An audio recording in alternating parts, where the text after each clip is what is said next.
and good morning, YouTube.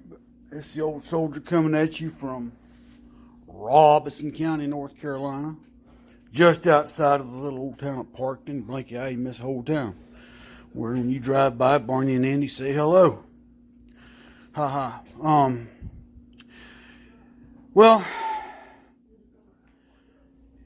times are crazy, folks. Don't know what city this was in, but I was catching some snippets and videos of an incident where a gentleman used a firearm to defend himself and, well, shot an infamous member of Antifa, or presumed that this individual was from Antifa. He attacked the gentleman, repaired that he had weapons in his hand. Another individual was hitting him with a skateboard. There's one video that shows he was trying to step in and stop a mob. It's not smart on his part for doing that, I'll say that, but from defacing a public statue, among other things. What's interesting of note is when he decided that there's nothing he could do, he withdrew himself from the situation. That's Southern for situation, folks. He decided to withdraw himself from the situation, and 3 or 4 of them followed him. And when he could no longer defend himself with just his arms, he noticed that there was a weapon, and one guy says, "We're going to kill you." That's a viable threat. He produced a handgun and shot this SOB. Well, then the crowd loses their freaking mind. One guy says, "Get his license plate." Now, that's the same crowd of people that wanted to defund the police, so you tell me. It's this whole selfish, snotty, spoiled generation of purse string hanging on, wants everything given to him, punk mentality generation of individuals. Now, that is kind of a stereotype, and forgive me for stereotyping, but there is a group of individuals out there that fit this, and they're the ones causing all this mischief, if that's what you want to term it. Long story short, the full video eventually shows the police actually getting there, but prior to that, a group of armed militia, they're assumed to be militia, let's put it that way, surround the guy to protect him, because this mob's coming at him again. Police show up, arrest and de-arm the militia and the guy that shot the other person, and leave the mob alone. Thus, hence, the police departments now are starting to take kid gloves to a lot of this. I get it. But anyway, second thing I want to talk about today, though, is a book I just bought. It's called The Naked Communist. All right. It is written by W. Cleon Skousen. He was a 15-year veteran of the FBI. He's a former chief of police of Salt Lake City. Long story short, he was compelled to write this due to the lack of material on communism at the time. Now, the original publication of this was like 1958. Back when you had the big McCarthyism, when we were really attacking communism at its core. Which we need to get back to doing, because communism is alive and well, my friends. If you don't believe it, this book has a lot of things in it. I'm just now have scratched the surface of the book, but I've read some other things about it and some excerpts from it that compelled me to buy the book so I could read it in whole. And one of the things that I'm anxious to get to is the 45 principles or list of things that communists want to do here in the U.S. in order to take over. And at the date of the writing of this book, to this date, there's like 44 or 43 of them that have already been accomplished. Bear with me. Just got through walking 2.5 miles with Rebel Dog. But I don't want to jump straight to that because I want to read the remainder of the book to really fully get through this. A little quick history lesson. How does communism take hold in a community? Well, they really don't do it in a peaceful mindset. Why? Because free men, that includes you ladies too, I'm old-fashioned, so if I use the term free men, I'm referring to all people. They don't come in peaceably. They come in and spread lies, deceit, deception. Then there's covert activities. What do I mean by covert activities? Suppression of free press by destroying the free press. Physically destroying the facilities that produce free press. Suppression of free thoughts and ideas of free men. Outright calling anything of the principles of democracy a lie.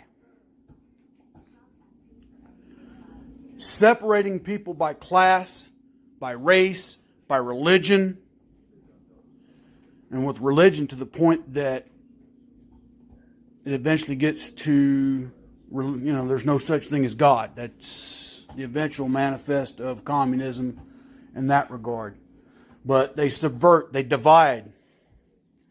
They take the haves and the have-nots and put them at each other's throats. They create jealousy, petty jealousy. And they thrive on this.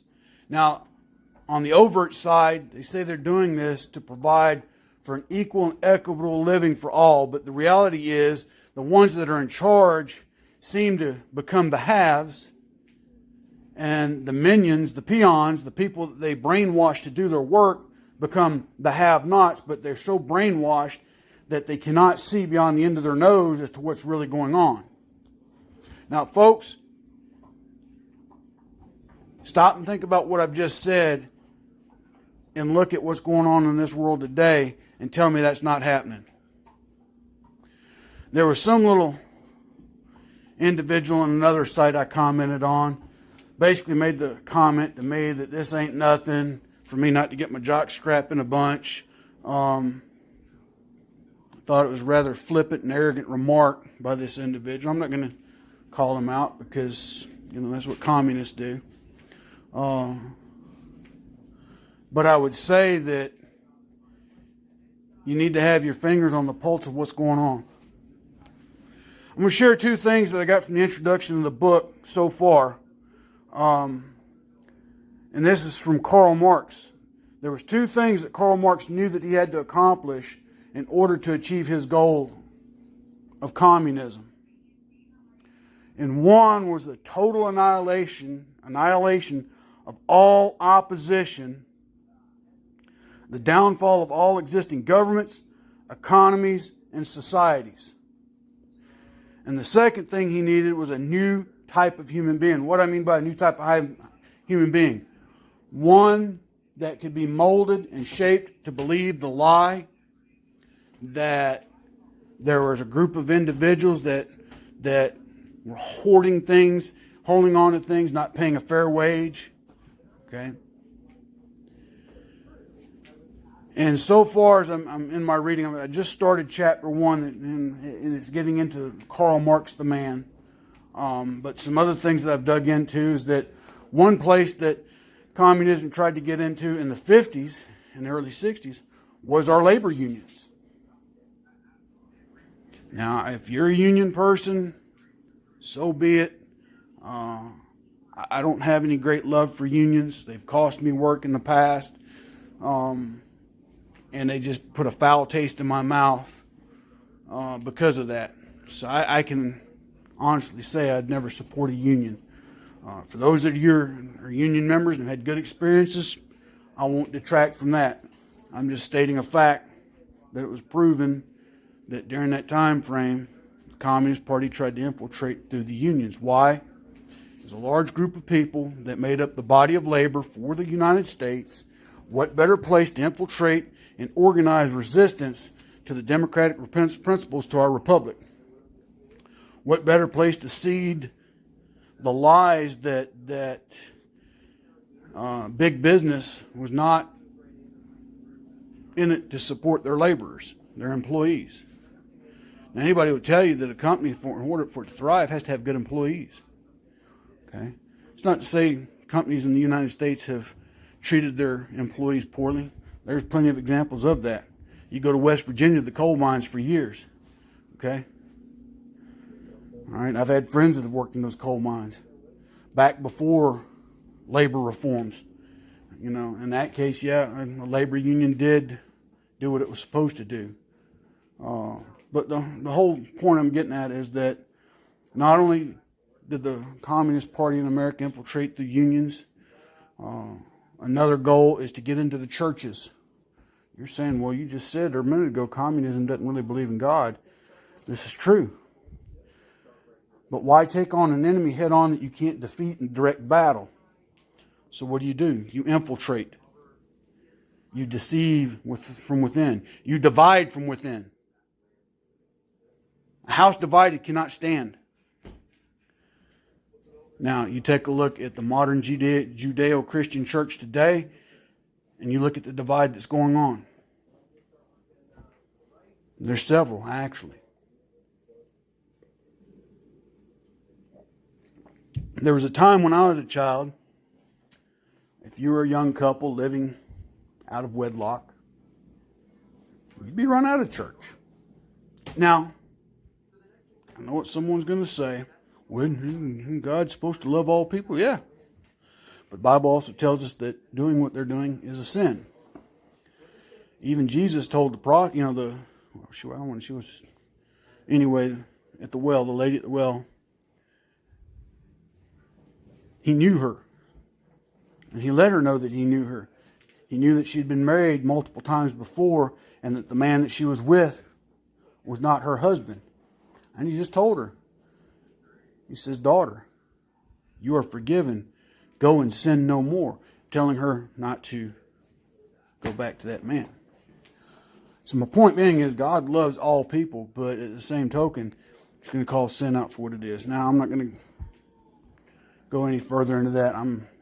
But my point being is that with the Communist Party, that's another place that they will try to infiltrate, is through the churches. Okay? Then the schools. They will try to teach you that the Constitution is no longer viable or true. And as I go through further the book, I'm trying to do a couple videos a week on what I'm getting out of the book. I don't want to make this a daily thing because if I do, I'll probably bore the crap out of everybody. But I just want to share those couple points with you. Like I said, I'm just now getting into chapter 1, talking about the founding fathers, the founders of communism, which is Karl Marx. Most people, if you've gone through history, have at least learned that. Cover one other thing. Talks about a dilemma that leaves unconquered portion of frightened humanity, with only 3 possible courses of future action. Okay, and people can meekly capitulate, give in to communism, or they can try to coexist, saying, well, we can live with X amount, or we can set about to bring the bully known as communism down. Sadly, in our nation, we have capitulated. We have tried to coexist. Now, communism, overtly, nobody will support. So what they've done is they have infiltrated the Democratic Party, the Republican Party. Say he's old soldier. Yes, it is. George Bush and George Bush. Okay. They hide themselves under the names of liberalism, progressivism, or progressive movement. And it's taken the entire political spectrum left of center.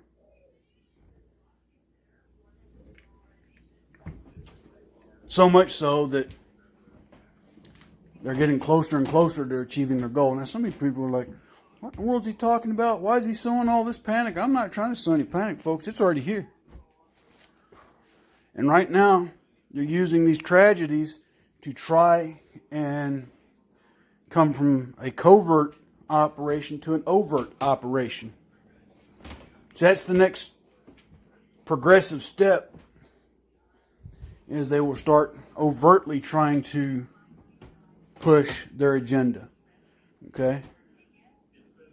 So what's going on right now across the nation where these people are trying to occupy and hold territory might just be a test to see how long they can hold ground before the government acts. And you're saying, well, what are you talking about? Well, last I checked, we haven't gone in and kicked all them dipsticks out of Chaz.